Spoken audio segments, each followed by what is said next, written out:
Welcome back. This is Joe Smith. I'm talking today about my latest column, groove column in Drum Magazine, entitled Riding on the Hi-Hat. So rarely does a groove exist in isolation where it doesn't have some relationship to other grooves. So today what I'd like to talk about is making a connection that you can follow to expand your groove vocabulary by taking kind of a rhythm and moving it and morphing it into some other grooves. So my concept of riding on the hi-hat starts with the jazz ride cymbal rhythm.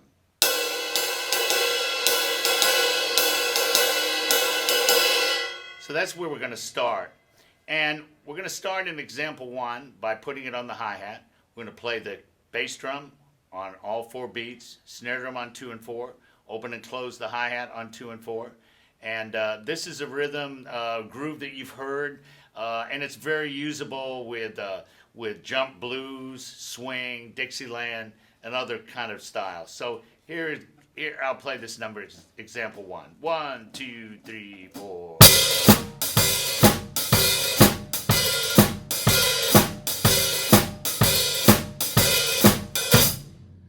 So there you have it. Pretty simple starting place.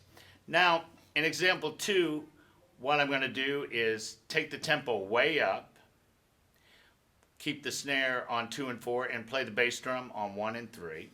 And this would be a groove that you could use in country or bluegrass. So here we go. 1, 2, 1, 2, 3, 4.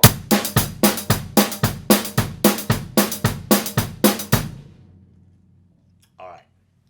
So in example 3, I'm going to take the hi-hat, I'm going to play it in double time. So now the hi-hat counted becomes this: 1 and a 2 and a 3 and a 4 and a. And I'm going to hang a groove underneath it, kind of a funky thing. And it sounds like this. This is example 3.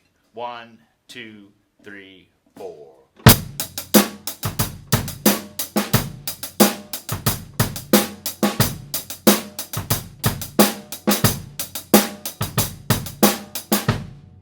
So there's example 3.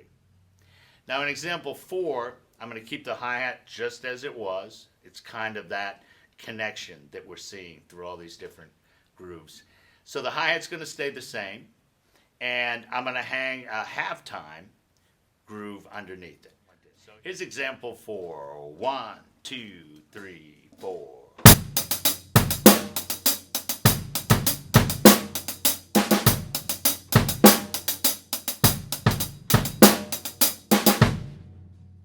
So the next thing we're going to do is we're going to take the hi-hat rhythm and we're going to turn it backwards. So now we have 1 E and, 2 E and, 3 E and, 4 E and. And we're going to hang a rock rhythm underneath it. And this is example 5. It sounds like this: 1, 2, 3, 4.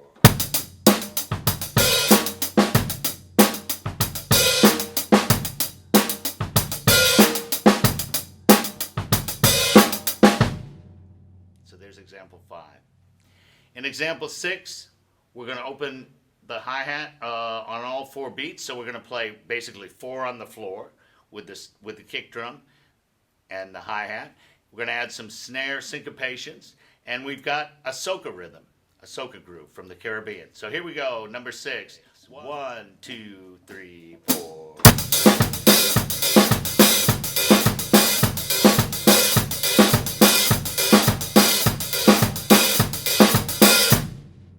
Great. Now, in example 7, we're going to put some rim clicks or some side stick in, and we're going to put the bass drum on beat 2 and beat 4, and you have a one-drop reggae kind of groove. So here's 1, 2, 3, 4.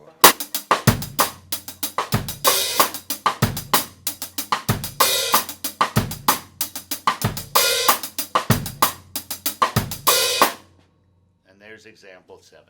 So now, finally, in example 8, we're going to keep the hi-hat the same and challenge yourself with a Songo beat that I'm going to add underneath that same hi-hat rhythm. So here we go. 1, 2, 3, 4.